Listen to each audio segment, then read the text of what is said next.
Class 10th में तुम लोग कुछ बातें स्ट्रेट लाइन में डिस्कशन किए हो, ठीक है।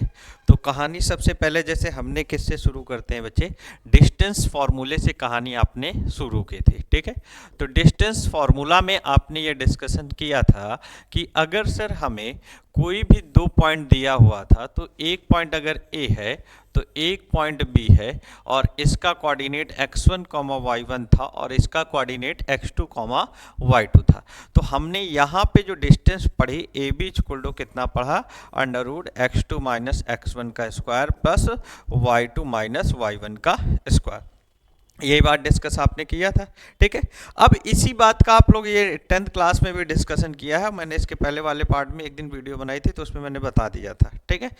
आज हमें अब इसके कुछ कॉन्सेप्ट और समझने हैं कि अगर कोई भी, जैसे हमें ज्योमेट्री में फिगर्स दिए होते हैं, ट्रायंगल दिया है या मान लेते हैं कोई भी क्वाड्रिलेटरल दिया है, तो हम कैसे उसको देखेंगे कि ये इक्विलेटरल ट्रायंगल है, आइसोसेलेस ट्रायंगल है, स्केलेन ट्रायंगल है, या हमारे पास रोम्बस है, या रेक्टेंगल है, या स्क्वायर है। ये बातें हमें सारी समझनी है, ठीक है।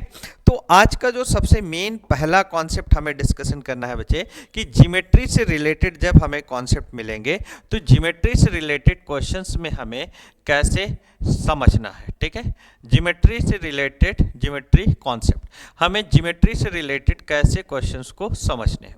सबसे पहली बात, अगर हमें कभी भी कोई भी ट्रायंगल्स के क्वेश्चंस बनते हैं, ट्रायंगल के 3 वर्टिसेज हमें दे दिए जाएं और पूछा जाए ये बताएं कि इसमें कौन सा हमारे पास जो वर्टिस ट्रायंगल ये वर्टिसेज दे रखे हैं, ये कौन सा ट्रायंगल हमें होगा, ठीक है। तो ट्रायंगल के केस में आप हमेशा क्या करेंगे, तीनों ट्रायंगल से हम क्या करेंगे, डिस्टेंस का कैलकुलेशन करेंगे। किसका कैलकुलेशन करेंगे, डिस्टेंस का कैलकुलेशन करेंगे। और डिस्टेंस के कैलकुलेशन से हम वहां पे किसका काम करेंगे बच्चे, जैसे हमें ये ट्रायंगल दिया है ABC, ठीक। तो हमें ये अगर देखें तो यहां से हम 3 टाइप के ट्रायंगल से डिवीजन समझते हैं।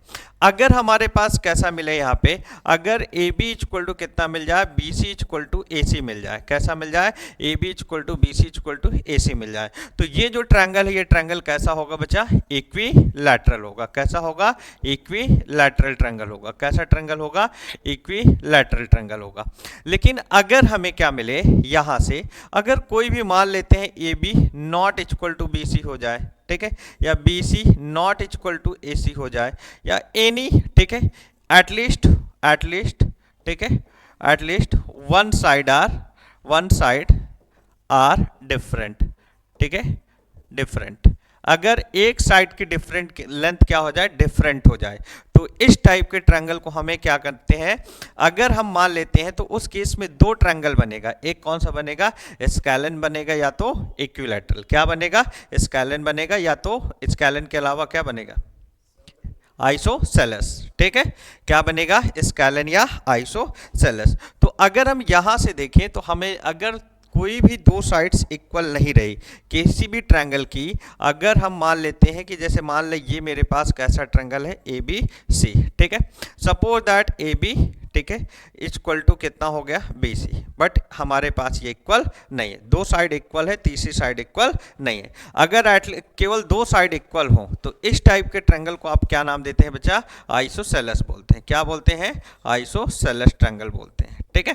और अगर हम देखें, अगर किसी भी ट्रायंगल की तीनों साइड इक्वल नहीं है, मतलब तीनों साइड्स क्या हो गए, डिफरेंट लेंथ की हो गई, तो हम उसे क्या नाम दे देते हैं, जैसे अगर किसी भी ट्रायंगल के हमारे पास तीनों साइड्स कैसी हो गई, अगर ये ABC दिया हुआ है, अगर AB not equal to BC not equal to AC हो गया, तब हम इस ट्रायंगल को क्या बोलते हैं बच्चा, अगर देखें तो इस केस में ये ट्रायंगल कैसा बनेगा, स्केलेन बनेगा। कैसा बनेगा, स्केलेन ट्रायंगल। समझ गए बात को। तो अगर कभी भी किसी भी ट्रायंगल के 3 वर्टिसेस दिए हुए हैं तो सबसे पहला काम हमें क्या करना पड़ेगा, तीनों ट्रायंगल्स उन वर्टिसेस से हमें क्या करना पड़ेगा, AB BC AC निकालना पड़ेगा।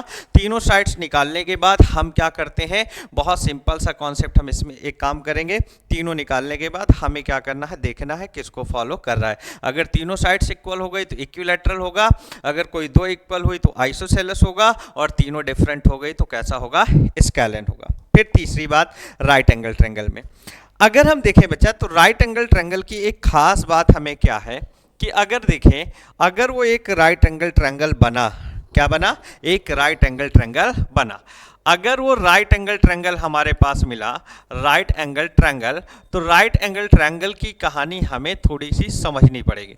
ये कैसा होगा, ABC, तो उसमें हम जो लॉन्गेस्ट साइड होगी, लॉन्गेस्ट साइड का स्क्वायर अदर दो स्मॉलेस्ट साइड के स्क्वायर के सम के क्या होगा, इक्वल होगा।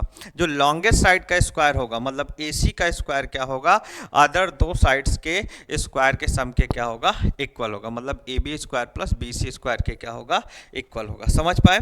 कभी भी ट्रायंगल हमारे पास राइट एंगल ट्रायंगल प्रूव करना है तो जो लॉन्गेस्ट साइड दी होगी उस लॉन्गेस्ट साइड का स्क्वायर अदर टू साइड्स के स्क्वायर के सम के क्या होता है, इक्वल होता है। ठीक है, तो ट्रायंगल से रिलेटेड सबसे पहली जो प्रॉब्लम हमें क्वेश्चंस बनते हैं वो इस टाइप से बनेगा कि आपको क्या दिया होगा, तीनों वर्टिसेस दिए होंगे और पूछेगा कौन सा ट्रायंगल है। ठीक है, तो आपको साइड्स निकालनी पड़ेगी, साइड्स की लेंथ निकाल के आसानी से आप बता सकते हैं। ठीक, अगर राइट एंगल ट्रायंगल ऑप्शन में दिया है तो आप ये जरूर चेक करिएगा कि जो लॉन्गेस्ट साइड का स्क्वायर होगा अदर दो साइड्स के स्क्वायर के सम के क्या होगा, इक्वल मिलेगा। क्लियर?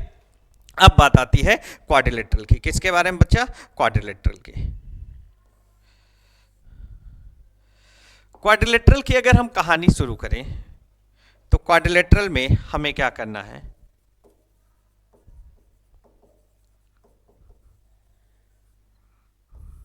क्वाड्रिलेटरल अगर देखें तो कई टाइप के हमें मिलते हैं। सबसे पहले अगर हम देखें तो पैरेललोग्राम।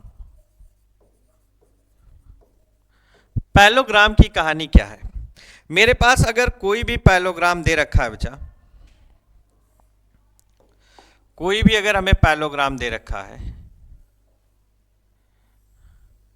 मान लीजिए ये दिया हुआ है, तो पैरेललोग्राम की एक खास बात क्या होती है, इसकी साइड्स कैसी हैं हमारे पास, अगर देखें तो अपोजिट साइड्स क्या होती हैं, पैरेलल।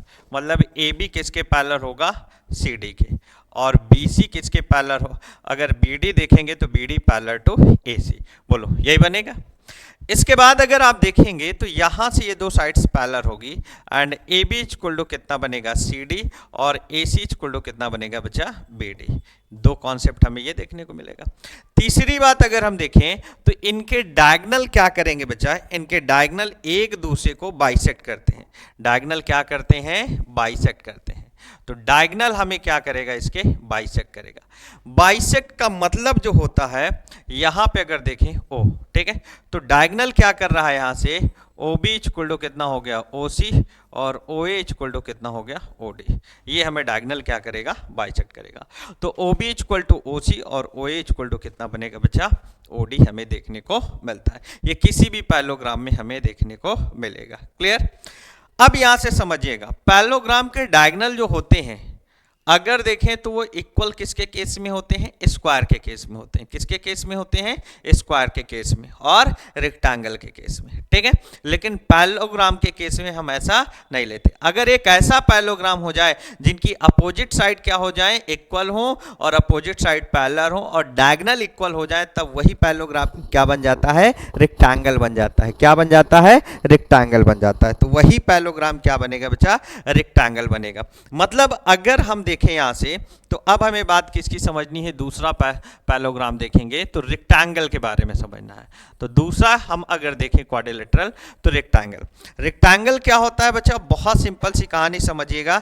रेक्टेंगल में हमें क्या मिलना है, यहां से अगर देखें, अगर ये मेरे पास दिया हुआ है, ये A है, ये B है, ये C है और ये D है। ठीक है, तो ये रेक्टेंगल है। तो यहां से अगर आप देखें तो इसके डायगोनल जो हमें होंगे, इसके डायगोनल कैसे होते हैं, इक्वल होते हैं। डायगोनल कैसे होते हैं, इक्वल होते हैं। डायगोनल कैसे होते हैं, इक्वल होते हैं। ठीक है, ये O है। ठीक, तो यहां से अगर देखें तो AB इक्वल टू कितना हो गया, CD, AC इक्वल टू कितना हो गया, BD, और यहां से अगर देखें तो AD इक्वल टू कितना बनेगा, यहां से अगर देखें तो BC बनेगा। AD इक्वल टू कितना बनेगा, BC।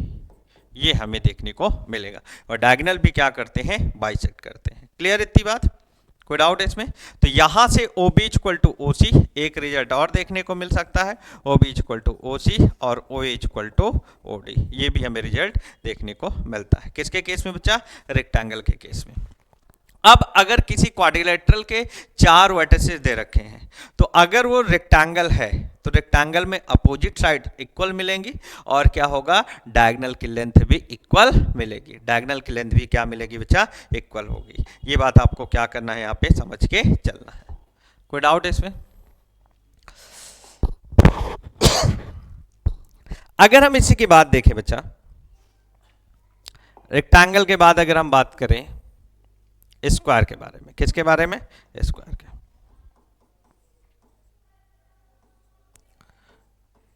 स्क्वायर के बारे में। ये ए हो गया, ये बी हो गया, ये सी हो गया, ये डी हो गया।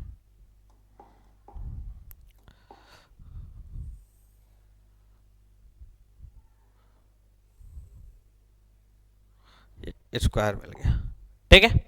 तो यहां ये ओ हो गया।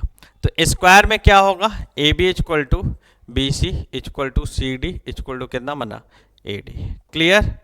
और अगर देखें इसके डायगोनल इक्वल होंगे, ए सी इक्वल टू बी डी, और कितना हो गया, ओ ए इक्वल टू ओ सी, और ओ बी इक्वल टू कितना बना, ओ डी। क्लियर इतनी बात, कोई डाउट है इसमें? स्क्वायर में क्या होता है, सारी साइड्स इक्वल होती हैं, और क्या होगा, जो डायगोनल भी होते हैं क्या होते हैं बच्चा, इक्वल मिलते हैं, ठीक। इसके बाद अगर आप देखें तो रोम्बस में सेम अगर आप कॉन्सेप्ट देखेंगे तो रोम्बस के हमें क्या देखने को मिलता है, यहाँ से अगर देखिए तो रोम्बस में हमें सेम इसी तरीके से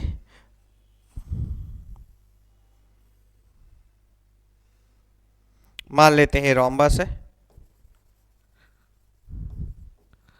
रोम्बस। तो ये कितना हो गया, ए बी, ये सी, और ये डी, ठीक। यहां से अगर देखें तो इसके डायगोनल अगर आप देखें तो डायगोनल क्या होंगे, साइड सारी इक्वल होंगी, बट डायगोनल इसके इक्वल नहीं होते, डायगोनल इसके इक्वल नहीं होते।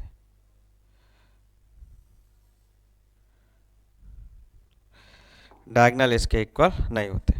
तो यहां से अगर देखें तो A B equal to B C equal to C D equal to A D, ठीक। और यहां से अगर देखें तो A C not equal to B D. ये बात आपको इतने कॉन्सेप्ट दिमाग में बैठा के चलना है, समझ गए बात को, कोई डाउट है इसमें, ठीक। तो अगर हमें कभी भी कोई भी क्वाड्रिलेटरल से क्वेश्चन बनता है तो क्वाड्रिलेटरल के केस में इतनी बात आपको दिमाग में बैठा के रखना है कि चारों अगर हमें वर्टिसेस दे रखे हैं तो क्वाड्रिलेटरल के केस में इस तरीके से हमें कैलकुलेशन करना पड़ता है। क्लियर इतनी बात, ठीक। चलिए अब आगे समझिएगा, नोट करेंगे, क्या करेंगे इसको है? नोट करेंगे कि मैं भेज दूंगा व्हाट्सएप पे, लिख लोगे, लिख लोगे, क्योंकि टाइम कम है, फिर हो नहीं, पढ़ लो पहले, यहां तक समझ पाए ना? रफ में क्वेश्चंस करते चलना बस, ठीक। इसके बाद अब आप ये हमें ज्योमेट्री से रिलेटेड कॉन्सेप्ट है, ठीक। फिर कहानी अब इसके बाद हमें जो शुरू होती है, मेन जो हमें कॉन्सेप्ट शुरू करना है डिवीजन फार्मूले के, किसके, डिवीजन फार्मूला, ठीक। डिवीजन फार्मूला अगर हम देखें तो डिवीजन फार्मूला हमें डिवीजन दो तरीके से हम लोग डिस्कस करते हैं, ठीक। एक डिवीजन हमें क्या मिलता है बच्चा, अगर देखें तो एक डिवीजन हमें इंटरनल डिवीजन मिलता है। क्या मिलता है यहां से अगर देखें तो एक डिवीजन बच्चा अगर देखें तो एक डिवीजन हमें यहां से इंटरनल मिलेगा, ठीक है। एक डिवीजन क्या होता है, हम उसे बोलते हैं इंटरनल डिवीजन, ठीक है। और अगर देखें एक डिवीजन अगर आप देखें तो एक्सटर्नल डिवीजन,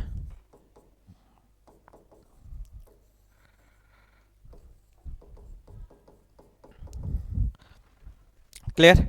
इंटरनल डिवीजन में अगर मान लें कोई भी हमें पॉइंट दे रखा है ए और एक पॉइंट बी दिया है, ठीक, और कोई पॉइंट पी है, इस ए के कोऑर्डिनेट x1, y1 है और इस बी के कोऑर्डिनेट x2, y2 है, और कोई पॉइंट है जो इसे किस रेशियो में, m रेशियो n पे क्या कर रहा है, डिवीजन कर रहा है, किस रेशियो में, m रेशियो n पे डिवीजन कर रहा है। तो इस p पॉइंट के जो कोऑर्डिनेट होंगे, ये m इसके साथ जाएगा, n इसके साथ जाएगा, ठीक है। ये लिखने का तरीका है। तो p पॉइंट का जो कोऑर्डिनेट होगा कैसे लिखेंगे, mx2 plus nx1 upon m plus n, फिर कितना होगा my2 और plus ny1 upon m plus n। जब y कोऑर्डिनेट लिखना है तो हम क्या करते हैं, इसको इससे, तो y कोऑर्डिनेट से और इसको y कोऑर्डिनेट से, दोनों के प्रोडक्ट का सम अपॉन दोनों का सम, ये हमेशा हम कंसीडर करते हैं, ठीक है। लेकिन अगर एक्सटर्नल डिवीजन है बच्चे, अगर हमें क्या दिया हुआ है एक्सटर्नल, जो कि आपके सिलेबस में बहुत कम क्वेश्चन इसके देखने को मिलेंगे, तो x1 y1 और x2 y2। एक्सटर्नल का मतलब ये हुआ, जैसे ये मान लीजिए एक पॉइंट ये है, एक पॉइंट ये है, तो कोई पॉइंट P से क्या कर रहा है एक्सटर्नली डिवाइड कर रहा है, इधर कोई पॉइंट है, ठीक है। तो जब इसका रेशियो दिया होगा तो इसके रिस्पेक्ट में और इसके रिस्पेक्ट में दिया होता है। तो हमने मान लिया कि मेरे पास ये कोई पॉइंट P है, ठीक है, हमें इसका कोऑर्डिनेट लिखना है और यहाँ पे ये m रेशियो n पे डिवाइड है, तो कुछ ये हमें इस तरीके से दिया होता है बच्चा, ठीक है। तो जो P पॉइंट का कोऑर्डिनेट लिखते हैं, तो कोऑर्डिनेट ऑफ P पॉइंट लिखते कैसे हैं, ये ध्यान देने वाली बात है। Coordinate of point P, point P का जो कोऑर्डिनेट हमें मिलेगा, अब देखिए ये इसके साथ जाएगा और ये इसके साथ जाएगा, ठीक है। तो यहां से जो P पॉइंट का कोऑर्डिनेट मिलता है बच्चा, वो कितना मिलेगा, mx2 और minus nx1 upon m minus n, फिर my2 और minus ny1 upon m minus, ये हमें देखने को मिलता है। फिर कैसे लिखेंगे, ध्यान समझिएगा, mx2 x कोऑर्डिनेट लिख रहे हैं माइनस nx1, पहले हमेशा बड़े वाले को लेते हैं, तो mx2 minus nx1 upon m minus n, my2 minus ny1 upon m minus n, ये हमें देखने को मिलता है। कोई डाउट है इसमें? तो सबसे पहली बात हमें यहाँ से डिवीजन फॉर्मूले के बारे में इतनी बेसिक बात, फंडामेंटल बात हमें पता होनी चाहिए। फिर एक इसके बाद हमें जो कॉन्सेप्ट आता है कि हाउ टू फाइंड रेशियो, ठीक है, हाउ टू फाइंड रेशियो, ठीक है। हमें रेशियो का कैलकुलेशन कैसे करेंगे बच्चा, किसका कैलकुलेशन, रेशियो का कैलकुलेशन कैसे करेंगे। अगर हमने मान लिया कि हमें कोई भी दो पॉइंट दिया है और हमें ये उस पॉइंट को जो डिवाइड कर रहा है, या हो सकता है कोई लाइन डिवाइड कर रही हो, पॉइंट छोड़िए, हम मान लेते हैं कि ये कोई लाइन डिवाइड कर रही है, इसे क्या कर रही है, कोई लाइन डिवाइड कर रही है, ये A पॉइंट का कोऑर्डिनेट है और ये B पॉइंट का कोऑर्डिनेट है, और कोई line ax plus B Y और प्लस सी इक्वल टू 0 है, जो इसको क्या कर रही है, किसी रेशियो में डिवाइड कर रही है, ठीक है। अब मुझे इस P पॉइंट का कोऑर्डिनेट बताना है, क्या करना है, इस P पॉइंट का कोऑर्डिनेट बताना है। पहले मुझे रेशियो लिखना पड़ेगा, क्योंकि मुझे रेशियो तो पता नहीं है। तो पहले मैं रेशियो, हमेशा जो हम लोग अपनी तरफ से एजम्पशन लेते हैं λ/1 लेते हैं, क्या लेते हैं, λ/1। मुझे A पॉइंट का कोऑर्डिनेट पता है x1, y1 और B कोऑर्डिनेट x2, y2, ये हमको पता है बच्चा, क्लियर।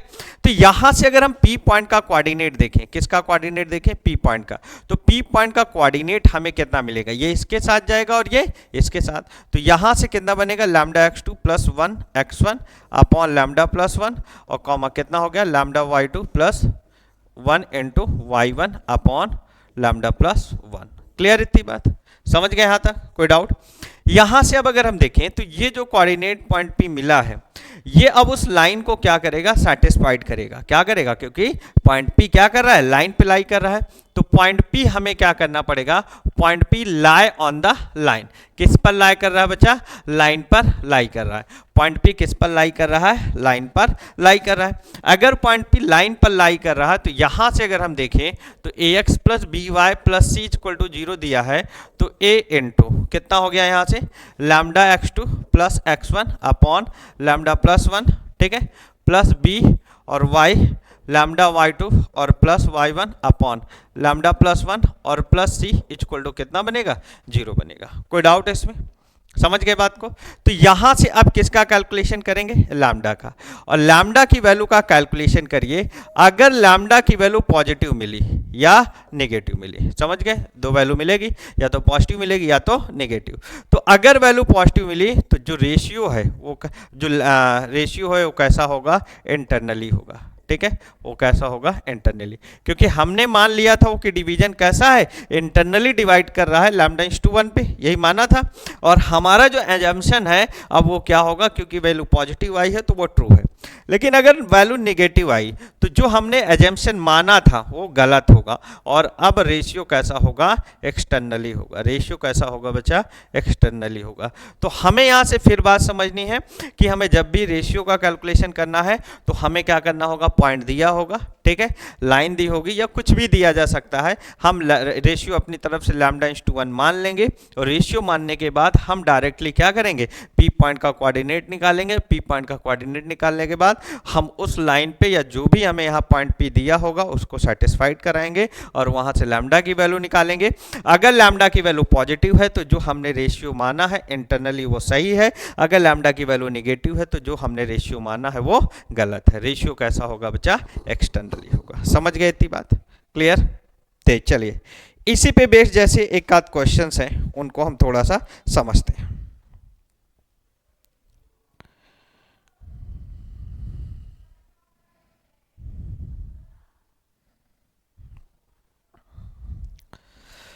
जैसे एक क्वेश्चन हमें दिया हुआ है,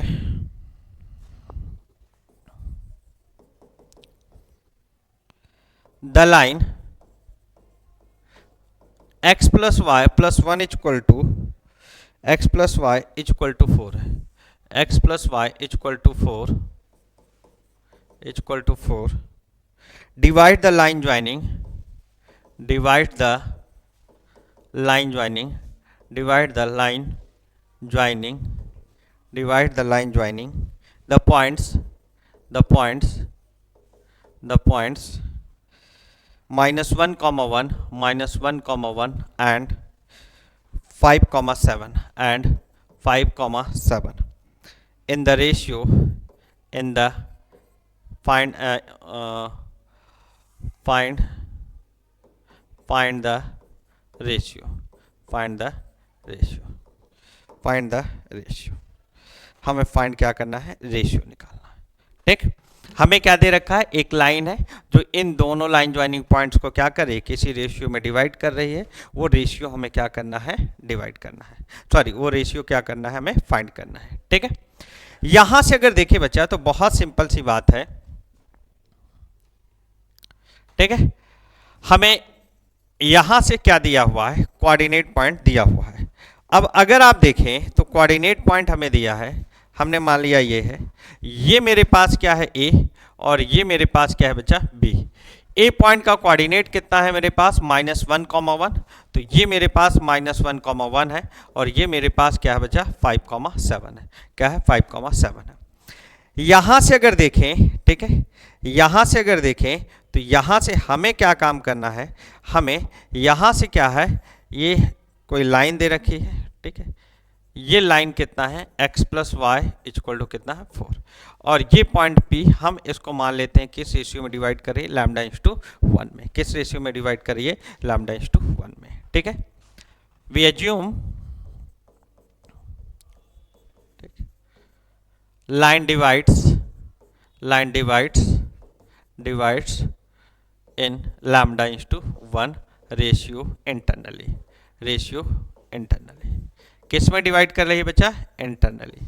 समझ गए, किस में डिवाइड कर रही है बच्चा, इंटरनली। अब अगर ये इंटरनली डिवाइड कर रही है तो यहां से P पॉइंट का अगर आप कोऑर्डिनेट देखें तो P पॉइंट का कोऑर्डिनेट देखेंगे तो कोऑर्डिनेट ऑफ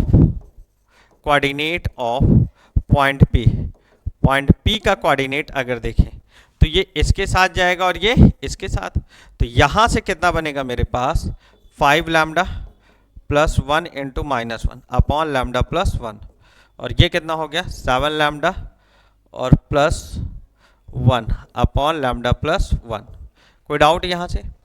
यहाँ से अगर देखें तो कितना बन गया 5λ minus 1 upon lambda plus 1 comma 7λ plus 1 upon lambda plus 1। Clear, समझ गए? अब यहां से अगर हम देखें तो क्या ये पॉइंट अगर देखें, थोड़ा सा इसको छोटा कर रहा हूं, क्या ये जो पॉइंट P है क्या ये इस लाइन पर लाई कर रहा है? पॉइंट P अगर देखें तो यहां से अब हमें क्या समझना है, पॉइंट P अगर यहां से देखें तो क्या point P lie on the line? ठीक है, तो यहां से अगर देखें तो point P lie on the line, on the line. Point P किस पर लाई करता है? लाइन पर लाई करता है। और अगर पॉइंट P लाइन पर लाई कर रहा है तो उसको क्या करेगा? सेटिस्फाइड करेगा। तो यहां से x plus Y equal to कितना है 4, तो ये कितना बना बच्चा 5λ माइनस 1 अपॉन लैम्डा प्लस 1 और plus 7λ plus 1 upon lambda plus 1 equal to कितना बना 4। यहां से कितना बनेगा 5 लैम्डा माइनस 1 और plus 7 lambda plus 1 equal to 4 और लैम्डा प्लस 1 कोई डाउट। यहां से अगर देखें तो 7 और 5 कितना हो गया 12 लैम्डा और 1 से 1 कैंसिल आउट और 4 लैम्डा और प्लस कितना हो गया 4, इसको इधर लिया तो 8 लैम्डा इक्वल टू 4, तो लैम्डा इक्वल टू कितना बना 4/8, तो किस में कटा लैम्डा की वैल्यू 1/2। तो रेशियो कितना बनेगा बच्चा, यहाँ से अगर देखें तो रेशियो बना 1:2 और रेशियो कैसा होगा इंटरनली, कैसा होगा इंटरनली। समझ गए बात को, ये तरीका होता है क्वेश्चंस को करने का और समझने का। क्लियर इतनी बात, समझे बात को। इसके बाद नेक्स्ट कहानी अब आपको समझनी है। यहाँ पे ये डिवीजन फॉर्मूले के बाद ये सब आपने 10th क्लास में पढ़ा है, तो बहुत ज़्यादा इसमें हमें डेप्थ में डिस्कशन नहीं करना होता, केवल एक बातों को रिकॉल करना होता है कि हमें किस तरीके से क्या काम करना है। ठीक है, चलिए। इसके बाद हमें एक कॉन्सेप्ट आता है बच्चा मिड पॉइंट फार्मूले का। किसका, मिड पॉइंट का। ठीक, तो मिड पॉइंट फार्मूला अगर आप देखें तो मिड पॉइंट का कोऑर्डिनेट कैसे निकालते हैं। मिड पॉइंट का अगर आप कोऑर्डिनेट हमेशा देखें तो आपने पढ़ा है ए पॉइंट है और ये बी पॉइंट है, ये कई जगह काम आने वाला है। तो x1, y1 और ये b x2, y2। क्लियर, हमें इसका मिड पॉइंट का कोऑर्डिनेट निकालना है, तो m ये किस रेशियो में डिवाइड करेगा 1:1 में। किस रेशियो में 1:1 में। तो m का जो कोऑर्डिनेट बनेगा कितना बनेगा, यहां से अगर देखें तो ये इसके साथ और ये इसके साथ, तो 1:x2 और 1:x1 अपॉन 1+1 और कितना होगा 1:y2 plus 1:y1 upon 1+1। Clear इतनी बात। तो यहां से अगर देखें तो ये कितना हो गया x1 plus x2 upon 2 y1 plus y2 upon 2। हमें जो मिलेगा यहां से कितना बना बचा x1 plus x2 upon 2 y1 plus y2 upon 2, ये हमें देखने को मिलेगा। कोई डाउट इसमें। तो हमें जब मिड पॉइंट फार्मूले का कॉन्सेप्ट यूज करते हैं तो हमें हमेशा क्या यूज करते हैं x1 plus x2 upon 2 y1 plus y2 upon 2।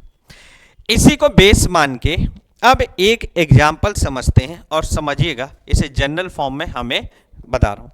अगर मान ले कि हमें पैलोग्राम के क्या दिए हुए हैं, कोई पैलोग्राम है और पैलोग्राम के हमें चारों वर्टिसेस दिए हुए हैं। मान लीजिए ये दिया हुआ है और इस पैलोग्राम के 3 वर्टिसेस दिए हैं सॉरी, और चौथा का कैलकुलेशन करना है।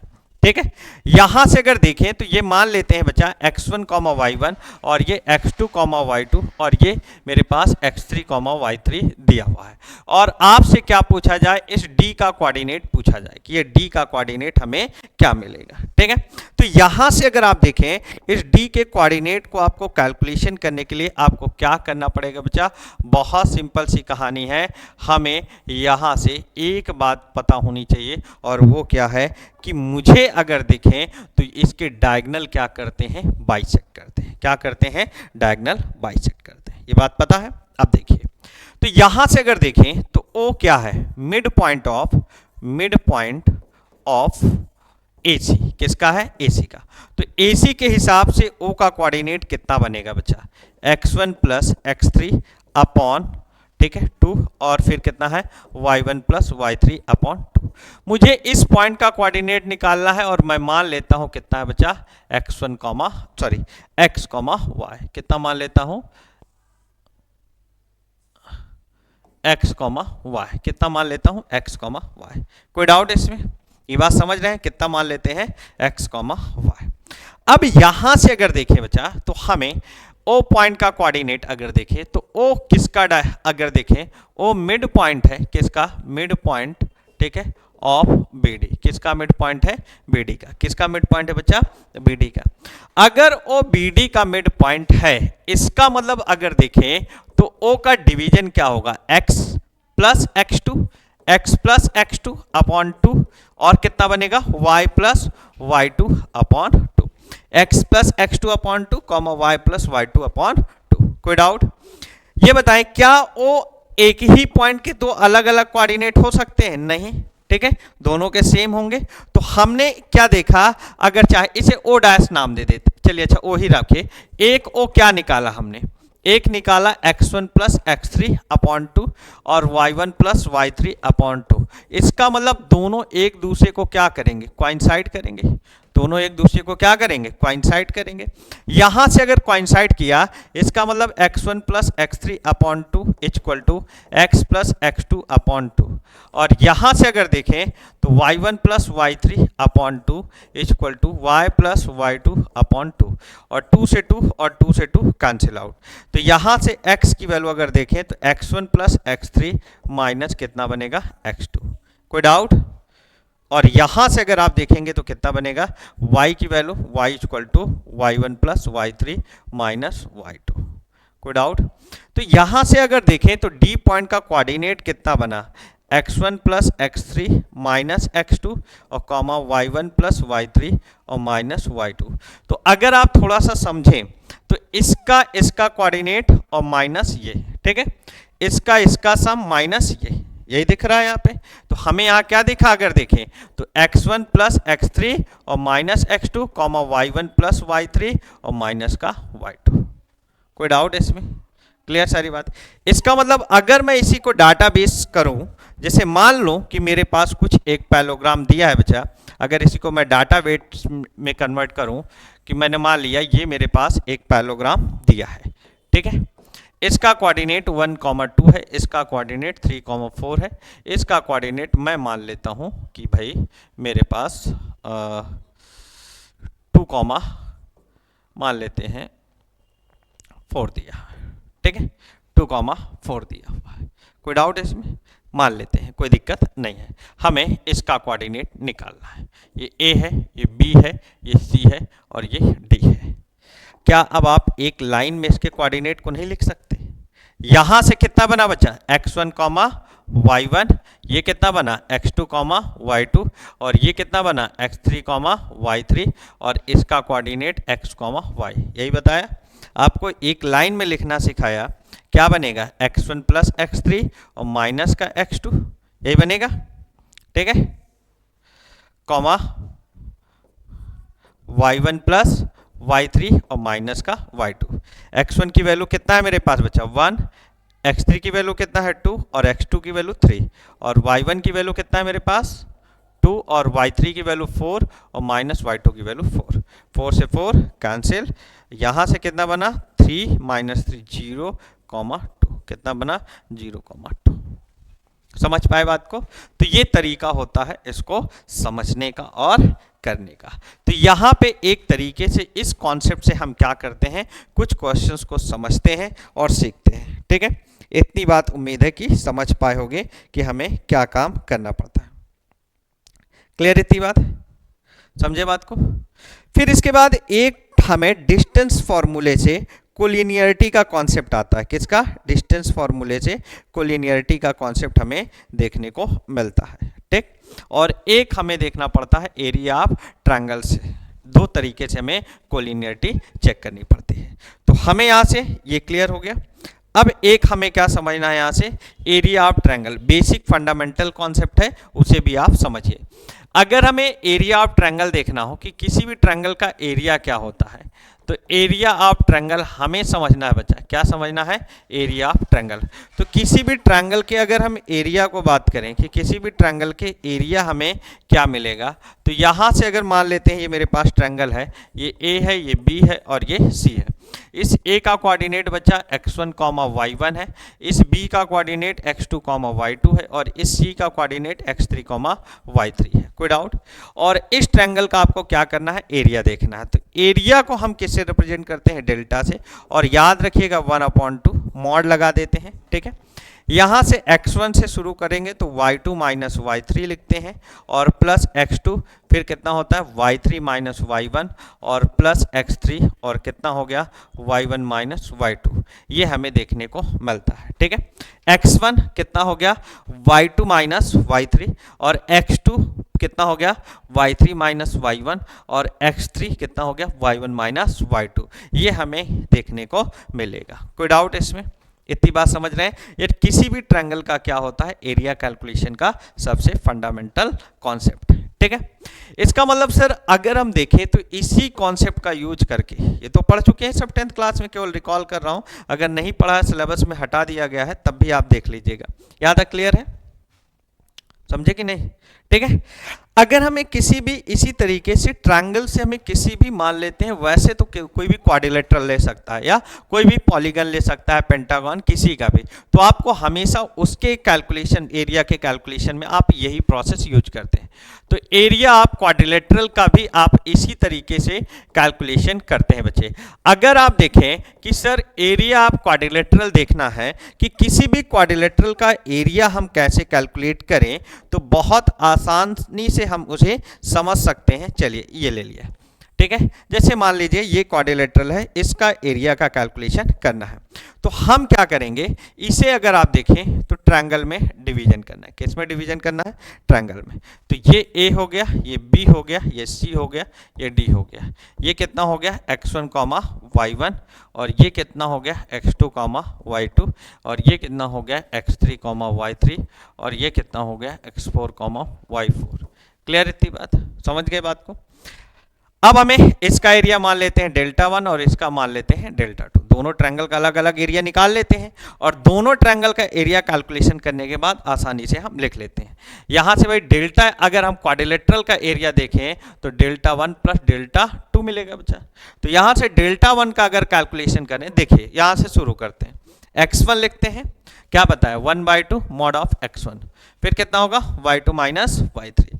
जब इसका x1 x कोऑर्डिनेट लेंगे तो इनके y कोऑर्डिनेट का डिफरेंस, तो कितना बनेगा बच्चा? y2 माइनस y3, और प्लस फिर इसका x2 लेंगे, और इसका अगर x2 लेंगे सर तो इनके y कोऑर्डिनेट का डिफरेंस, तो y3 माइनस y1 कितना हो गया? y3 माइनस y1, और प्लस जब इसका x3 लेंगे बच्चा, क्या लेंगे? इसका x3 लेंगे तो इनके y कोऑर्डिनेट का डिफरेंस, तो y1 माइनस y2। कोई डाउट? ये मॉड लगाते हैं, मान लेते हैं निगेटिव वैल्यू है तो वो क्या बन जाती है? पॉजिटिव बन जाती है। क्या बन जाती है? पॉजिटिव बन जाती है। जो निगेटिव वैल्यू है अगर देखें तो क्या बन जाती है? पॉजिटिव बन जाती है। समझ पाए इतनी बात? ठीक है, तो ये एक बेसिक फंडामेंटल बात है। अगर इसी तरीके से डेल्टा 2 का कैलकुलेशन करें, अब डेल्टा 2 ये बना रहा है ट्रायंगल, देखिए x1 ले रहा हूं, क्या ले रहा हूं? x1, y coordinate y3 minus y3 minus y4, plus x3 ले रहा हूं, क्या ले रहा हूं? x3, फिर क्या बनेगा? y4 माइनस y1, और फिर क्या ले रहा हूं बच्चा? x4, क्या ले रहा हूं? x4, और क्या बनेगा? y1 minus y3।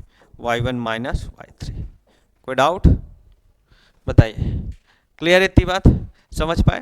तो ये किसी भी क्वाड्रिलेटरल के एरिया कैलकुलेशन करने का सबसे बेस्ट तरीका है। ठीक, जैसे एक आध एग्जाम्पल देखते हैं। जैसे देखिए, जैसे हम मान लेते हैं ये है, ये मेरे पास ट्रायंगल है, ये ए है, ये बी है, ये सी है।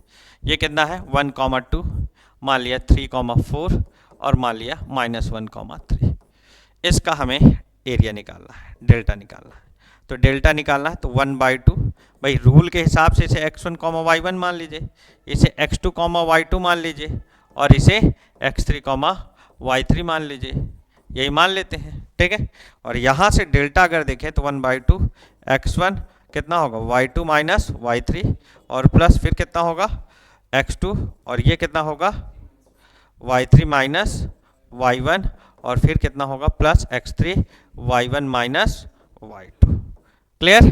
तो यहाँ से कितना बनेगा? 1/2 x1 कितना हो गया? 1, y2 कितना है मेरे पास? 4, माइनस कितना हो गया? 3, और प्लस x2 कितना है? 3, y3 कितना है मेरे पास? यहाँ से देखें 3, और माइनस y1 कितना है? 2, और प्लस x3 कितना दिया हुआ है? -1, और y1 कितना है मेरे पास? 2, और माइनस y2 कितना है? 4। क्लियर? कोई डाउट? तो यहाँ से अगर देखें तो डेल्टा इक्वल टू 1/2, 1 और प्लस 3 इंटू 1 और -1 इंटू -2, कितना हो गया? 1 इंटू -2, तो माइनस माइनस चाहिए तो प्लस हो जाएगा। तो 1/2, 1 प्लस 3 और प्लस का 2, तो कितना हो गया? 6, 2 + 1 6/2, तो कितना हो गया? 3 स्क्वायर यूनिट्स। कितना बनेगा? 3 स्क्वायर यूनिट्स। ये किसी भी ट्रायंगल का एरिया का कैलकुलेशन हमें देखने को मिलता है। समझ गए बात को? एक फंडामेंटल जो कॉन्सेप्ट है, इस तरीके से हम कैलकुलेशन कर सकते हैं। क्लियर? ठीक, तो आज हम लोगों ने इसमें इतनी ही बात हमें समझनी थी। इसे काफ़ी बेसिक कॉन्सेप्ट है, इसे तैयार कर लीजिएगा। देखिए आपको डिवीजन फार्मूले आने चाहिए, एरिया ऑफ ट्रायंगल आना चाहिए। सेंट्रॉइड का टॉपिक है लेकिन हम उसे मेन ट्रायंगल में डिस्कस करते हैं, बिना स्लोप की उसकी कहानी नहीं डिस्कस होती। ट्रायंगल के अगर सेंटर देखें तो 4 टाइप के सेंटर मिलते हैं, हम उन पे बीच में बात करेंगे, अभी उस पर डिस्कशन नहीं है। अब जो मेन 11th क्लास का सिलेबस शुरू होना है वो होना है स्लोप से। कहाँ से शुरू होना है? स्लोप से। और स्लोप का डिस्कशन हम लोग नेक्स्ट क्लास से शुरू करेंगे क्योंकि वो बहुत इंपॉर्टेंट टॉपिक है और वहाँ से एकदम फ्रेश क्लास शुरू होगी। और वहाँ से आज से ये सारा 10th अब खत्म हो गया। 10th में इतनी ही बातें आपके सिलेबस में हैं जिन्हें आपको सीखनी है और समझनी है। अब जो हमें समझना है वो कंप्लीट 11th क्लास के कॉन्सेप्ट होंगे, हम कहानी शुरू करेंगे नेक्स्ट क्लास में स्लोप से। ठीक है, तो इतना अच्छे से पढ़ लीजिएगा, बाकी डिस्कशन हम लोग नेक्स्ट क्लास में करेंगे।